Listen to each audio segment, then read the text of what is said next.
দর্শক, ছাত্র জনতার বুলডোজার কর্মসূচি নিয়ে আরও জানবো। সহকর্মী রেজাউল করিম মানিক রংপুর থেকে আমাদের সঙ্গে সরাসরি যুক্ত আছেন। মানিক, কি চিত্র দেখছেন রংপুরে?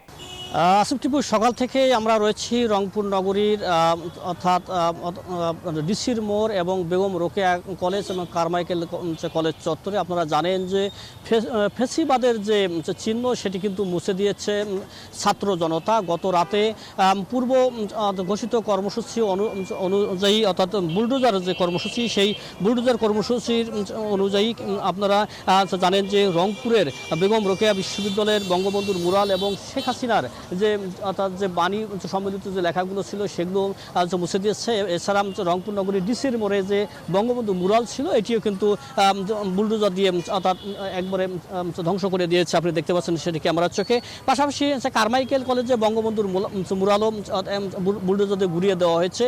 সব মিলে রংপুর নগরীতে এক রাতে 3টি স্থানে অর্থাৎ বঙ্গবন্ধুর অর্থাৎ মুরাল থেকে শুরু করে ফেসিবাদের যে সব স্থাপনা ছিল সেগুলো কিন্তু ঘুরিয়ে দেওয়া হয়েছে।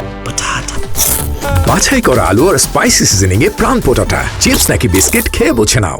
অর্থাৎ ছাত্রদের সাথে আমরা কথা বলেছি, সমন্বয়কদের সাথে কথা বলেছি। তারা বলছেন যে শেখ হাসিনা অর্থাৎ পালিয়ে থেকেও যেহেতু লাইভে এসে আবারও বাংলাদেশে রাজনীতি করার চেষ্টা করছে, তার বাংলাদেশে রাজনীতি করার কোনো অধিকার নেই বলেই ছাত্র জনতা আমাদেরকে জানিয়েছেন। তারই প্রতিবাদে বুলডোজার কর্মসূচি তারা করেছেন।